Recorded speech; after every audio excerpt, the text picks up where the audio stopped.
string for birds trapped in the beams of the annual tribute in light. Vegetarian since the age of 10, she turned vegan in 2019 to protect the climate. Taking Judith Enk's Beyond Plastic Pollution class inspired her to become a fervent anti-plastics warrior. I encourage you all to take this class online. A longtime student and assistant teacher of Tai Chi, she works at the Callicoon Farmers Market and performs with the Farm Arts Collective and Delaware Valley Opera. Rebekah is happiest when she's outdoors. About Beyond Plastics, quickly founded in 2019 by former EPA Regional Administrator Judith Enk. Beyond Plastics is a nationwide nonprofit project based in Bennington College, working to end plastic pollution anywhere. So the next little video is upstream solutions to end single-use plastics from the UN Environmental Program, and then we'll have Rebekah's presentation.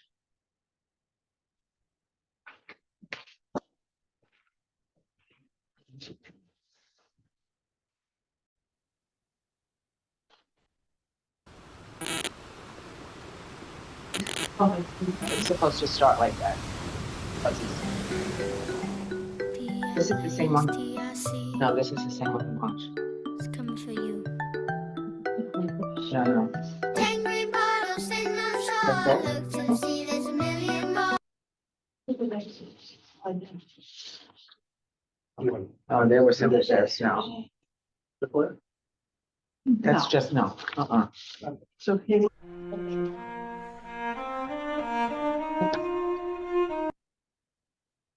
That's always the one.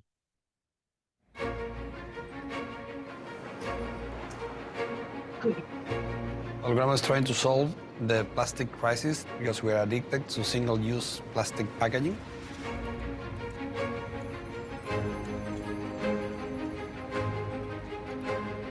Holograma is a Chilean startup that aims to eliminate the needs for single-use packaging, moving the consumer to reuse and refill. Sustainability cannot be more expensive. People cannot decide between their planet or their pocket at the end of the month. We have dispenser machines, which we have the product in bulk, and the consumer purchase in reusable containers. They save money because they don't have to pay for an extra packaging, but also they save plastic.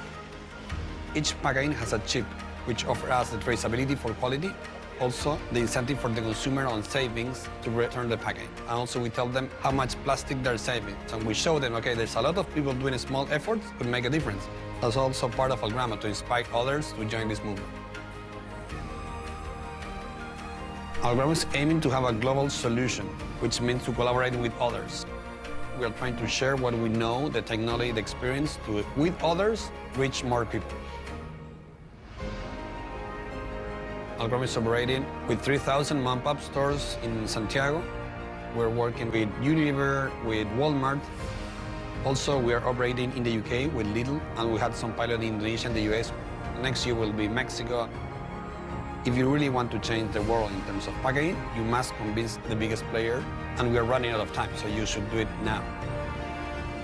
That's the purpose of Holograma, to inspire others, but also to show the brands that they could do something differently, more than recycling, to move from recycling to upstream solutions like reuse. Today we are focusing on systemic change, so how to change the rule of the system to encourage people to reuse packaging before it's too late. Let's reimagine global business. Let's beat plastic pollution.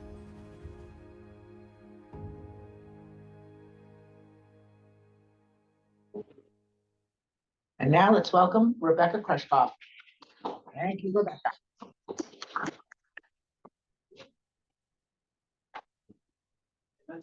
Okay, a compromise. Hello, thank you for inviting me. Thank you for that nice introduction, Jill. And boy, the song and that movie were inspiring, and they're right on target about something having to be done, and the reuse. Sorry, I'm just trying to figure out where I am here. I'm already in Zoom, right? Doesn't look like you are. You don't think I am? You're not connected up there. Don't see. Interesting. I was before. You were. Lenny's on. You disconnect on Zoom. I closed my computer, that must be why. Oh, meeting passcode. Jeez Louise. Sorry, folks.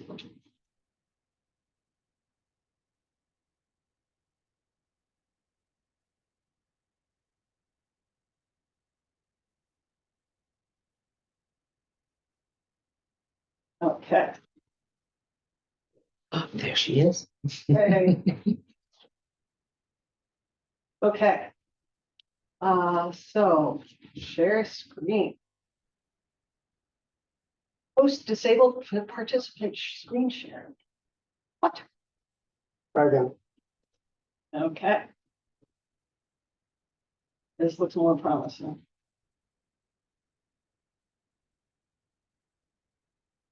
All right. Yay. Okay.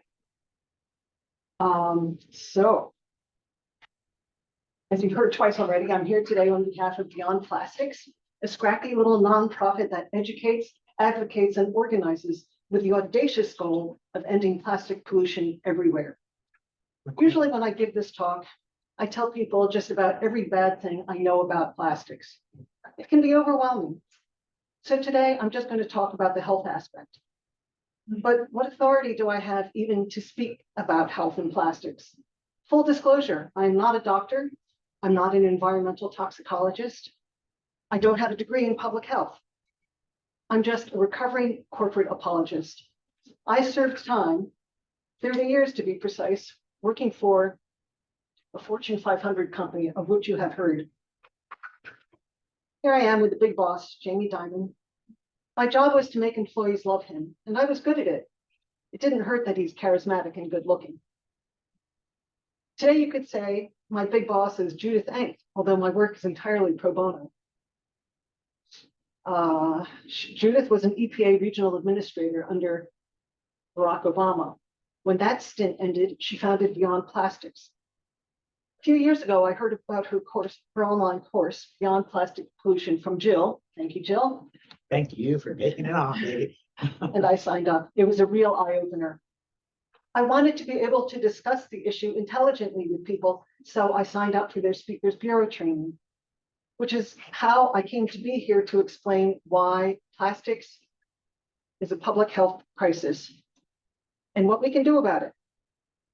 Today, I'm going to zero in on the public health aspect because, frankly, that's what I think is most likely to motivate people to demand change. But what does plastic have to do with public health? And what makes it a crisis? That's a pretty strong word. Well, let's have a show of hands. How many of you know someone with asthma or ADHD? Okay. Breast or prostate cancer? A family that's been affected by infertility or autism spectrum disorder? By the way, I'm not raising my hand to all of these, but I could be. Has anyone ever wondered about the dramatic increase in obesity and diabetes over the past 20-odd years? There's no show of hands. For the folks on Zoom, show of hands on every round. These are all among the chronic, non-communicable diseases that have increased sharply in the past few decades.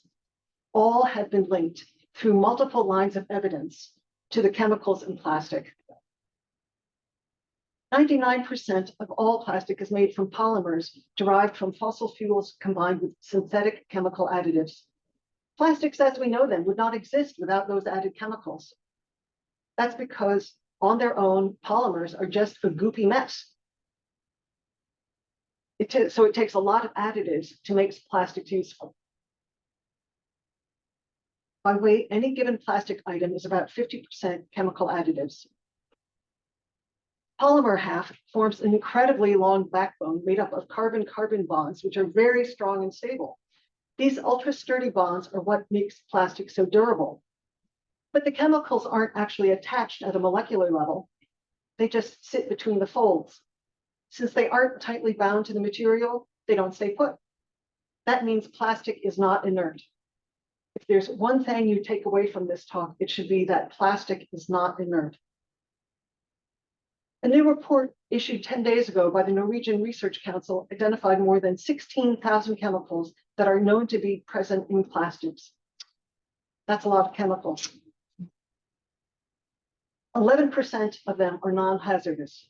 For 62%, we have no safety data. And over a quarter of them, 4,200, have properties that are of concern to scientists. Why are scientists concerned about these chemicals? Because they are either persistent, meaning they don't easily degrade in the environment, bioaccumulative, so they build up in the body over time, mobile, so they spread easily in human and natural environments, or they are toxic. Many of these hormones are endocrine disruptors, which mean they mess with your hormones. Now, I went to an alternative school in the early 1970s, so I wasn't exposed to anything remotely resembling a conventional biology curriculum. But those of you who got a proper high school education may recall that the endocrine system is a network of glands that create and release hormones that travel around our bodies via our bloodstream, conveying instructions to specific cells. Of course, back in high school, we were primarily interested in sex hormones, but there are more than 200 others. In addition to estrogen and testosterone, some of the more familiar ones include adrenaline, melatonin, insulin, and dopamine. The hormone messaging network regulates all bodily functions from conception through adulthood and into old age. Hormones instruct your body when and how to grow. They signal when you're hungry and when you feel full. They tell your body when it's tired and when to go to sleep. They determine when you hit puberty. They govern when you need to urinate, including in the middle of the night. They direct your mood and a whole lot more. Bottom line is the endocrine system is extremely important. If it doesn't function properly, neither does your body. Just think about diabetics and insulin. Among the endocrine disrupting chemicals in plastics are bisphenols, which make plastics hard, and phthalates, which makes them flexible. Phthalates are used in a whole lot of other things too, like personal care products and household cleaners, cosmetics, which is why they've been dubbed everywhere chemicals. Our bodies are just encountering them all the time. Other chemicals in plastics that interfere with our hormones include UV stabilizers, which protect against deterioration from ultraviolet light, and brominated flame retardants, which keep them from catching fire. Plastics are highly flammable. Infinitesimal small quantities of these compounds, like a single drop in 20 Olympic-sized swimming pools, can hack and scramble the body's signaling system. Endocrine disruptors have been linked through multiple lines of evidence to a host of health problems that are on the rise. These include neurodevelopmental disorders, like learning disabilities, ADHD, autism spectrum disorder, and low IQ. Reproductive disorders, including infertility, low sperm count, and early puberty. Metabolic disorders like obesity, diabetes, cardiovascular disease, and thyroid disorders, and cell growth malfunctions causing cancers. Infants in the womb and young children are particularly vulnerable to many of these effects because their developing bodies make them exquisitely sensitive to hormones or hormone mimics. Plastic-associated exposures in these groups are linked to increased risks of prematurity, stillbirth, low birth weight, birth defects of the reproductive organs, impaired lung growth, and childhood cancer. Early life exposures to plastic-associated chemicals also increase the risk of multiple non-communicable diseases later in life. Dr. John Peterson Myers, called Pete Myers, is the scientist who coined the term endocrine disruption back in 1991. In December of 2022, Dr. Myers told the Senate, that's what you see here, that when most of today's infant boys mature, they'll be unable to have babies the old-fashioned way, making IVF, in vitro fertilization, essential for most couples. Of course, IVF is difficult to go through and extremely expensive. In January, a paper came out that looked at the disease burden and costs attributable to the chemicals used in plastics. Researchers estimated that in 2018, endocrine disrupting chemicals resulted in $250 billion in healthcare costs in the US. You may have seen this article in the February issue of Consumer Reports. They found endocrine disruptors, particularly phthalates, in virtually every food they tested. As we saw, these chemicals are deliberately added to plastics like food packaging to give them various attributes. But plastics are also a source of chemicals that are not intentionally added. Some fall into both categories. For example, PFAS. PFAS, or per and polyfluoroalkyl substances, are a class of more than 15,000 man-made compounds that repel water and oil and can withstand high heat. These properties are why they're so widely used in common consumer products, everything from nonstick cookware, takeout containers, cosmetics and personal care products, to raincoats, electronics, carpeting, and firefighting foam. They're even in contact lenses, an estimated 45 million of which get flushed down the toilet in the US each year. Those same properties are what make them take a long time to break down, which is why PFAS are called forever chemicals. Like other endocrine disruptors, they've been linked to a range of adverse health outcomes. While they're deliberately added to things like waterproof clothing and takeout containers, researchers are finding them in more and more products, like toilet paper, because manufacturers use PFAS on their machinery as a lubricant. Similarly, all plastics are contaminated with flame retardants, which are applied to the machinery so the plastic doesn't catch fire. Other non-intentionally added substances, that's actually a category, NIAS, NIAS, substance in plastics come from impurities in the initial ingredients when the plastic resin is made. The feedstock these days in the US, generally ethane, a cheap byproduct of fracked gas, certainly is not pure, nor is the catalyst that turns it into polyethylene.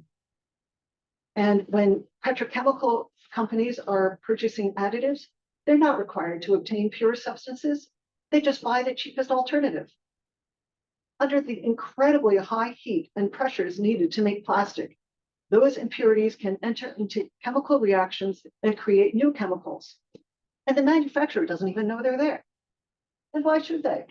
After all, there are no regulations requiring them to identify every single chemical that's present in their plastic. Then there's yet another category. The chemicals that form as plastic is used over time. In a study released in February of 2022, Danish scientists put tap water into typical sports water bottles, some old, some brand new, and let it sit at room temperature for 24 hours. They were surprised by what they found. More than 400 chemicals, many toxic, had migrated from the plastic into the water. After going through a dishwasher, bottles leached over 3,500 chemicals, a large portion of which were unknown substances. One compound the researchers did recognize was DEET, the active ingredient in many insect repellents. Meanwhile, no chemicals migrated into water put in glass bottles as control. Between the chemicals that are deliberately added to plastics to give them their various properties, the impurities that form while the plastic is being made, the chemicals that attach to the products during the manufacturing process, and those that form over time, every day we are exposed to thousands of chemicals that are found nowhere in nature. We absorb these chemicals from the food we eat, the beverages we drink, the clothes we wear, and the air we breathe. As we saw earlier, some of them are harmful and some of them aren't. And for many of them, we just don't know. We don't even know what they all are because our lax regulatory system doesn't require companies to tell us. If scientists were to conduct a study that deliberately exposed humans to a host of different chemicals, including known toxins, it would be considered unethical in the extreme. Yet that's what's happening to all of us every day of our lives, starting even before we are born. We spend our entire lives bathing in a sea of synthetic chemicals. All the various health conditions caused by these toxic chemicals have real consequences, and not just for affected individuals, but for society as a whole. According to the CDC, today, about 4 in 100 boys have been diagnosed with autism spectrum disorder. This rate has grown exponentially since the 1970s. That's what you see on the graph here. Barbara Demonnet, an internationally recognized expert on thyroid dysfunction and brain development, predicts that if the current rate continues, by 2045, 1 in 2 children in the US will be on the spectrum. Similarly, exposure to endocrine disruptors during pregnancy have been associated with a 4 to 5 point loss of IQ in the child. Now, some people might think that's no big deal, although personally, I'm fond of every single IQ point I've got. The lower graph here shows what happens if circumstances cause a 5 point loss across an entire population. Such a loss increases the number of intellectually disabled people. See, it's smaller up there.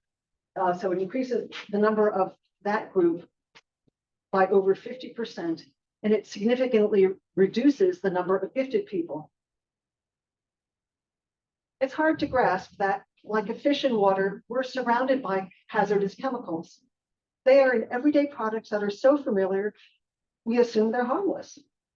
But the fact is, chemicals are not tested for safety before being put on the market. Rather than taking a precautionary approach, our regulatory system assumes that chemicals are innocent until proven guilty. And it's very hard to absolutely prove guilt. They actually haven't really done that for tobacco, believe it or not. We have been poisoning ourselves and the entire planet through our use of plastic. And the harm isn't just coming from chemicals. We've been hearing more and more about microplastics in the last few years. Like endocrine disruptors, they've been getting a lot of attention in the scientific community. You may have seen headlines like this in early January. A research team from Columbia and Rutgers reported that they developed a new technique that enabled them to measure microscopic plastic particles. Such nanoplastics are smaller than a speck of dust, so you can't just use a filter. Instead, they modified a laser-based technique to analyze cells' chemical composition, which allowed them to detect nanoparticles. They looked for 7 different specific types of plastic and found them all. I'm going to take a little tea break here.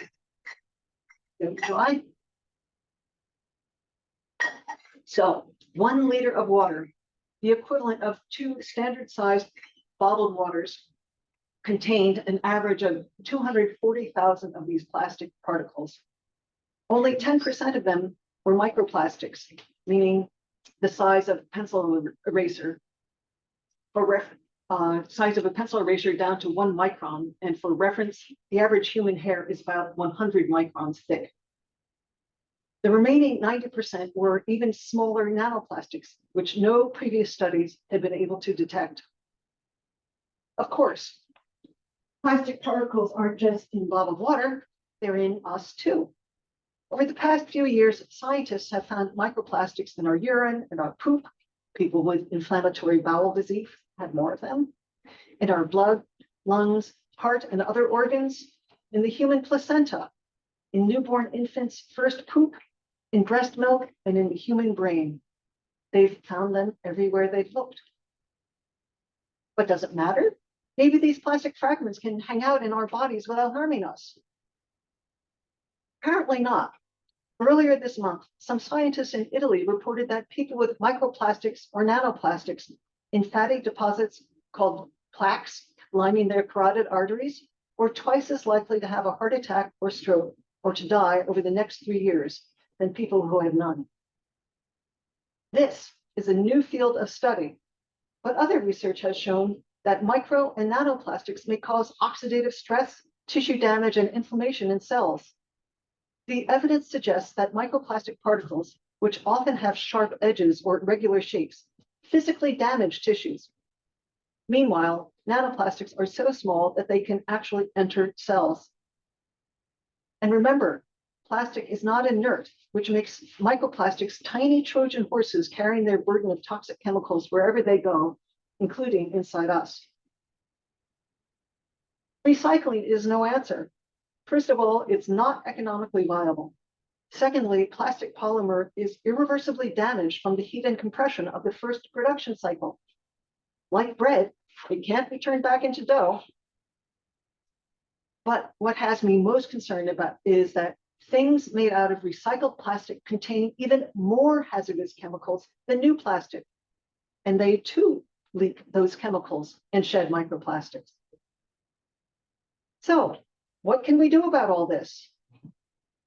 I'm going to tell you right now a lot of different ways in which you can protect yourself or share the knowledge with families and people you love.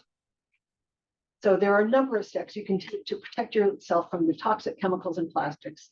I hope you know some of this already, but just in case, avoid plastic in the kitchen. No plastic cooking utensils, especially black plastics, black ones, which often are made from recycled electronics and contain toxic chemicals like flame retardants. Of course, never microwave anything in plastic. Heat causes the chemicals in plastics to leach into your food, and that includes no plastic covers when you put things in the microwave. Eat fresh foods as much as possible. Processed food contains both endocrine disrupting chemicals and microplastics. Contamination comes not just from the plastic packaging, but from the food processing plant. Just imagine all the plastic tubes and surfaces treated with nonstick coatings that processed foods come into contact with. And don't cook in nonstick pans. Avoid canned foods and beverages. All cans have a plastic coating on the inside to prevent the contents from developing a metallic taste. In fact, a recent study found that drinks in metal cans contained higher concentrations of bisphenols than any other packaging tested, meaning that a 12-ounce can of soda had significantly more bisphenols than a 12-ounce plastic bottle of the same soda. Yeah, that's an eye-opener. Store food in glass, ceramic, or stainless steel containers. When you buy something wrapped in plastic, decant it to glass as soon as possible. Never drink hot beverages from plastic-lined cups, which includes paper cups. Use loose tea instead of tea bags, which release microplastics. Even many paper tea bags are sealed with glue, which contains plastic. Never put plastic in the dishwasher, as you might have gathered from that Danish study. Tossed plastics that have weathered or become etched because they leak even more chemicals. And toss single-use plastic items after using them once. Don't try to get additional uses out of them. You know anyone who's trying to become pregnant? Tell them not to buy a new car or paint their house in the months before and during their pregnancy. Open your windows, if only for a few minutes a day. Get or make an air purifier with a HEPA filter. There are instructions online.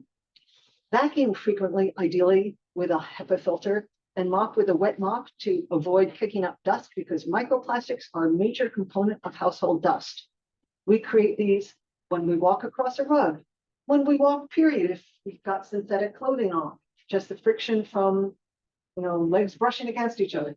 When you sit on a couch, little tiny nano and microplastics come up. Replace old furniture with exposed foam or cover it with slipcover, because that foam is impregnated with flame retardants. Keep kids from touching items with flame retardants or putting them in their mouths. And avoid synthetic turf fields. If synthetic turf must be used for sports, do not eat or place water bottles on the field. On returning home, keep sneakers or cleats outside, shower immediately, and wash clothes separately. So that's a bunch of ways of protecting yourself and those you love. What about protecting our planet, our only home? Well, to think globally and act locally. Does anyone here live in Eldred? No. Okay. Does anyone like a good fight? A moment ago, I outlined ways to protect yourself and your loved ones from the hazards of synthetic turf. Far better would to keep it from being installed in the first place, and we have that opportunity right now in Eldred. I saw this article in the River Reporter last night and went ballistic.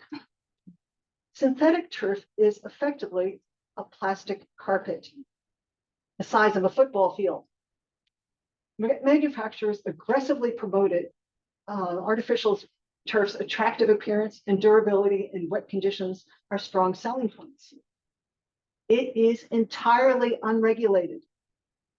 Artificial turf consists of blades of nylon grass fixed to a polyethylene backing, which is set on an infill to provide cushioning and help hold the grass upright.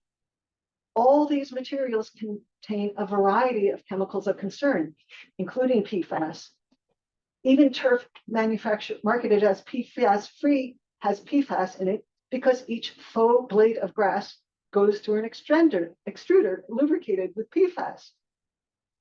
An artificial turf field generally lasts about 10 years and then needs to be replaced. It generates plastic pollution as it degrades over time. Rubber and plastic particles migrate off the artificial turf area and into surrounding areas. As they break down, they become micro and nanoplastics, carrying their toxic payloads wherever they go.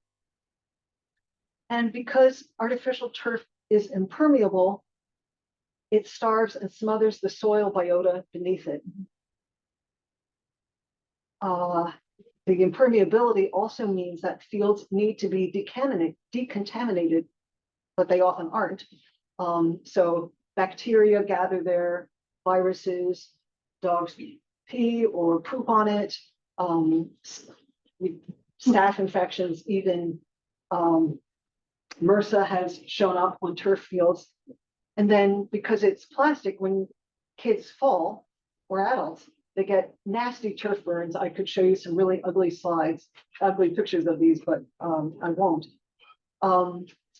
Something else that happens with artificial turf is something they call foot fixation. So your foot kind of sinks a little into that infill, I guess, but your upper body turns and people get injuries this way.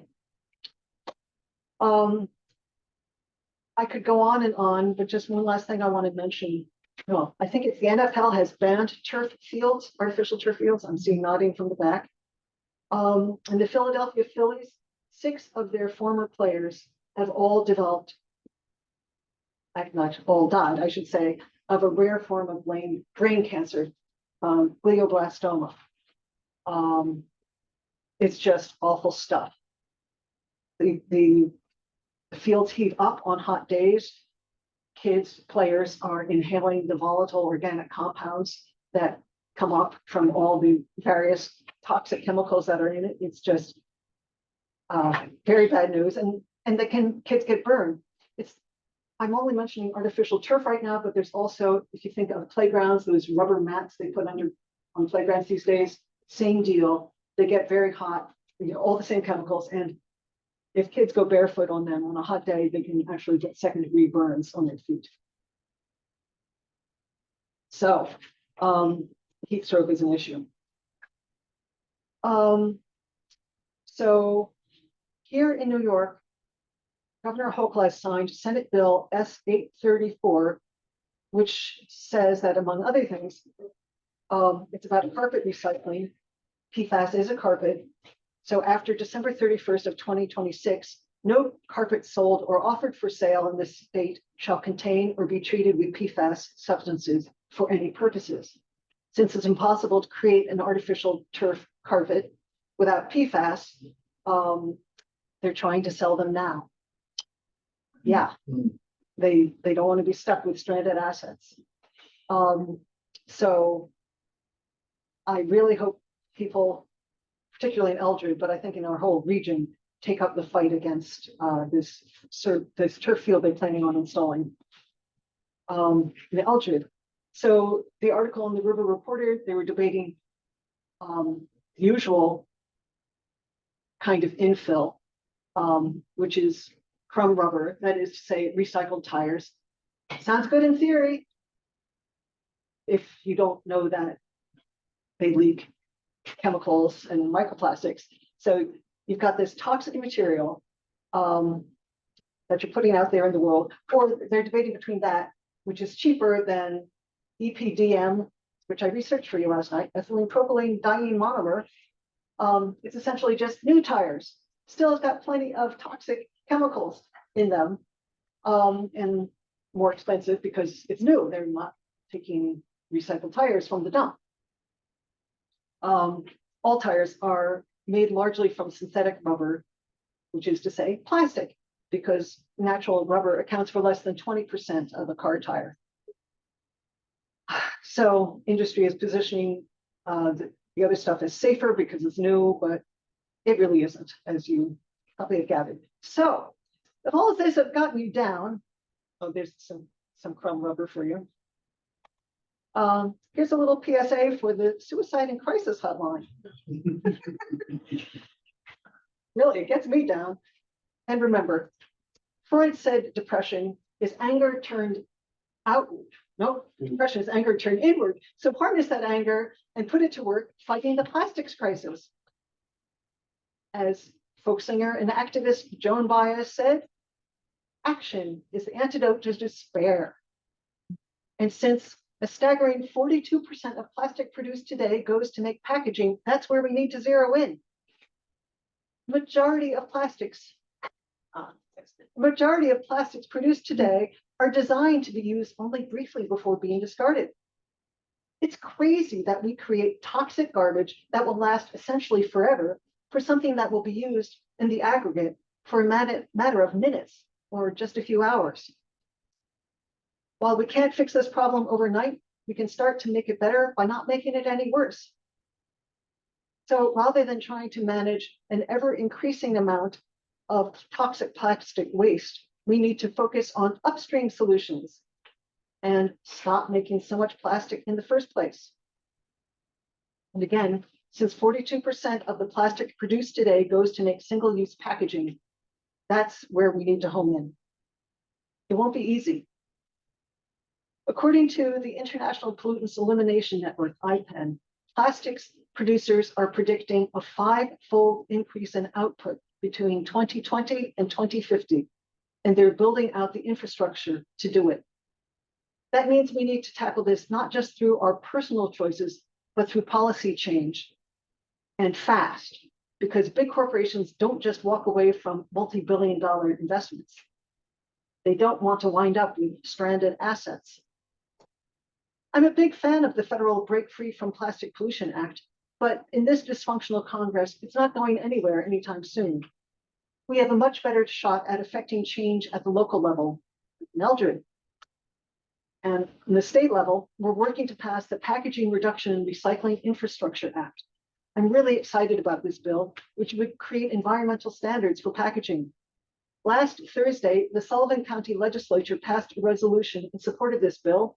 Thank you, Matt McPhillips, which would require a 50% reduction in single-use packaging in New York State over 12 years and prohibit certain hazardous materials and chemicals, including known carcinogens, neurotoxins, and endocrine disruptors from being used in packaging. Why it is not a criminal act to put these substances in food contact materials is beyond me. And it would prevent so-called advanced recycling, which essentially amounts to burning plastic, from counting as recycling. Lobbyists hired by the petrochemical industry have been working to get this unsuccessful technology categorized as recycling, and they succeeded in 24 states. Beyond Plastics is organizing a lobby day in Albany on May 14th and supported this bill. Mark your calendars and plan to join us. A companion to the packaging reduction bill is a long overdue update to New York's 40-year-old container deposit law, which desperately needs to be modernized. The deposit amount hasn't changed in over 40 years. And aside from water, the law doesn't cover non-carbonated beverages like iced tea, juice, and sports drinks. If you want to roll up your sleeves on local level, I got this back.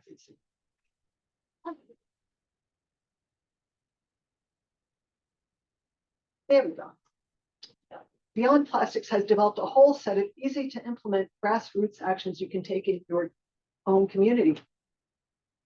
Last summer, New York City's Skip the Stuff law went into effect. The law prohibits restaurants from providing single-use plastics, utensils, condiment packets, napkins, extra containers, and takeout orders unless specifically requested by the customer. Why not channel your energy into getting a similar bill passed in your town? You can find a free toolkit on the Beyond Plastics website under Act. Oh, this is about chemical recycling, so I just never moved it into the right place. I'm sorry. Okay. Stay informed by signing up to receive emails from Beyond Plastics. Oh, and I lost. Sorry, folks. I want to put in another slide here. I'll come back to it. For Judith Eng's class. So consider enrolling in Judith Eng's excellent 7-week online class, Beyond Plastic Pollution. As Jill said, it's offered out of Bennington, and it's open to anyone of high school age and up. I've taken it twice. The next class starts on April 17th. And to really make an impact, join Beyond Plastics local groups and affiliates program. There are more than 100 groups nationwide. Join one or start your own. We have one here in Sullivan County, but we definitely could use some fresh blood and energy. Beyond Plastics offers free training in grassroots organizing and advocacy. It's two-hour sessions on different dates, so you can choose whichever one is better for you. The next training will be held in May. Won't you join us? After all, we're all in this together. Thank you very much. Here's how you can reach me.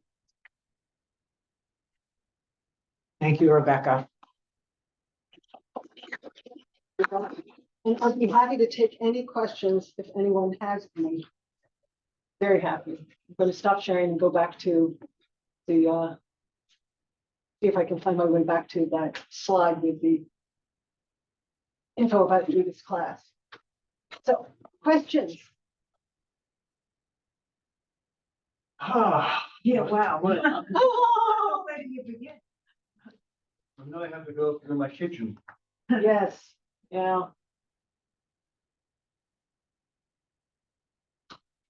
I do know that some of the stores like Walmart and Target do sell reusable glass jars and put rubber gas. You can also get more of that now. yeah, you can also get more of them at the Farmers Tractor Supply Company in Homesdale.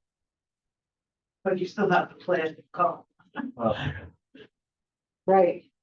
Or maybe sometimes it's silicone. Silicone is thought to be better, but it still has the same chemicals and additives. I'm sorry. Rebecca, do you take this on the road and show elementary schools and middle schools and high schools? You know, I think I would have to take a toned down version because it's just so. This is for high school, but elementary and middle you'd have to. But going through the science department, I call guidance, find out who teaches, in the science department and get in touch with them, because unless you start on that level, it's not going to be effective. It's true, and kids are great at bugging their parents. Educating them. Yes, thank you. That's a good suggestion. Sounds like work. This is all a lot of work. So here's the information about the class. It's really great. Highly recommend it. There was a question from a Zoom participant asking if your PowerPoint slides are available for download. It's It could be made available. probably this file is smaller than my usual, so it might be possible to do that. Who is the participant? I think it was Mark Catherine. Mark, send me an email. And I'd be happy to share. And this recording will be available. Yes. Any other questions anywhere? No, with gratitude. Thank you for coming and sharing. Yeah. There's my email, Mark. Short video, 55-second video. So even this is plastic in here. That's right. Yeah. Yeah. There's a little, 5 seconds, Jack. there's a little video you can find online. I have to get some. In my talk. So I'll just see if I can find ones that just. You can take it, they pull one end, but I know. I pull up the flip top, and then you put it suspended in a jar. Perhaps. No, You just have to go down one. And, don't forget some of that. First you have to sand down the paint on the side of the can. Put it in Drano for an hour, and what you will have when you come back is the aluminum will have been eaten away. You will have the plastic bag filled with Coke. Why are people drinking soda anyway? Well, That should be banned. That's another question. Rebecca? Yeah. you Finish this. Back to questions. So sorry. Don't sit down. It's very short.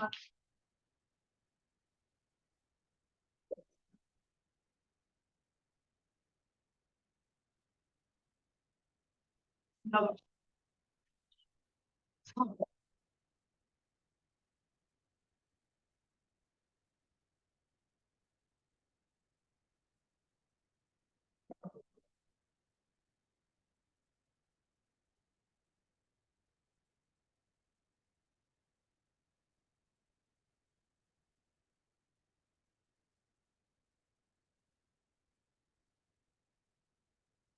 A lot of plastic on the beaches in Hawaii.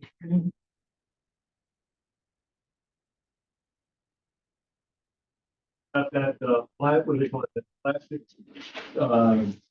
dial, or, The gyres, yeah. gyre, yeah. It's about the size of a small island. Oh, it's much larger than that. Much, and there's several of them. There's not just one. There's 5 major ones. Oh, Lord. Some of the older stuff that I read about was, the size of Texas, the Great Pacific plastic gyre. But it's not necessarily all visible at the surface. It's, if you go down in the The water. iceberg effect, yeah. Right, and microplastics on that level. And of course, the nanoplastics, which we can't even detect. Somebody actually, what was it, in England, they were picking up trash on a shoreline, and they found a candy bar wrapper that had a promotional item from the 1990s. Yeah, Wow. yeah. It was still legible. Yeah. Or is that, That, for me, that was a wake up call. Yeah. This is also, this is even more. I was. there's no escaping it, but we need to demand change. I've run out of stories to tell about the world I love so well. Really And the happy to fish who swim in the sea, who wash their tears in talk. you know, people are, we haven't made a connection because they sold us from recycling. Recycling was a bill of goods from the get-go. They knew it, it would never be economic out of it. But they put a lot of effort into advertising to us. And it's just part of a ploy to keep on making more plastic. So it's like we have. Yeah, let's finish up now. But you still have the rubber tires. I didn't go into rubber tires, but yes, there are some studies that finds that tire crumb, the tire flakes, tire dust is the most abundant. Right, they were using them, breaking them down, put in the children's playground, remember that? Yes. That's all we want to do is close the Oh, session. no. Don't be sorry. You're doing amazing, but then we can have chats. Yes, and so on. That'd be great. Thank you. Thank you, Rebecca, for, and very informative and very depressing. But we all know that, I mean, I'm somebody who goes to the store, and if I can, it's so frustrating to not be able to buy something in glass that you're used to. And I'll buy Heinz chili sauce because that's the only one in glass, I just, if I can, I don't use it. And I'm happy to say that, like at Weiss, you can buy fresh greens not being in plastic. I'm always looking for that. And that's just something for everybody to learn if they can to, help move it forward at every little bit at a time. Anyway, so closing words. And then we have a little video that you can, well, it will be there. About only one world. So as we prepare to depart, we give voice to these hopes. May we all know ourselves bound in community, even while we are apart. May passion for justice burn in our lives. May we carry the light of compassion in our hearts and our every interaction. May we be whole in our devotion to truth and always carry the lamp of peace before us. Stephen, the chalice. Thank you all for coming today. While Steve is doing that, I was at Wegmans last week and the produce guy, I wanted to buy Brussels sprouts and my friend wanted to buy green beans and they're no longer available freely like they used to. So we talked to the produce guy and he said, we're all going to be in bags now, plastic bags. Wegmans.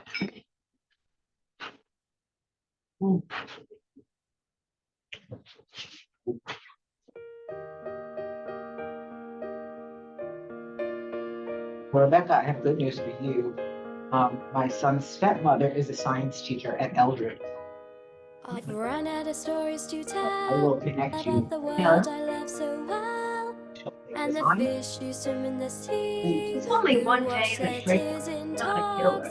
I mean, you know, obviously we must teach us You to see be that safe. every day's a battle, it's too crazy for words. That all the fish swim in plastic and plastic hurts the birds with all the nets left around and all the toucans as well. We've got to make a difference. This is our only world. Singing hey, hey, let's help our world to make it safe today. Hey, it's ours, come on, don't break it, we can do more. Let's get everybody down to the seashore. Come on, let's meet it singing hey, hey, let's help our world to make it safe today. Hey, it's ours, come on, don't break it, we can do more. Let's get everybody down to the seashore. If the winds of change are coming, it has to be a blast. All the creatures of the ocean will be swimming in the past. The future's not beyond them, this is our story to tell.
It could be Desiree. Yeah, it could be. Don't want it to be.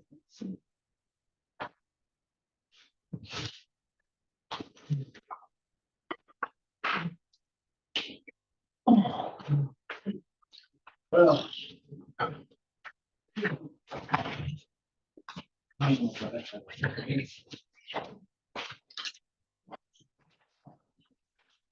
Not so little girl. It's, sourdough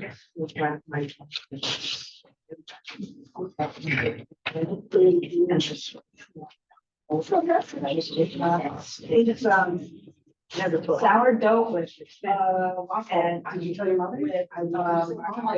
I dropped Jerry. I wrote my chapters I couldn't stand. So she's looking great jam that it didn't. So Yeah, it's I don't know how nice. good that is, but. Is there any, And now it was bigger for the. Yeah. And now. Well, so we have and- places and that was like a very bad- This is great and it is, Around there, we're buying. and it's not. It means that. very It's because when you go to Europe, they never did that. They never had. So that's how. Yeah, good point. Yeah. Back then, the rep is made from PVC. Very, it didn't show.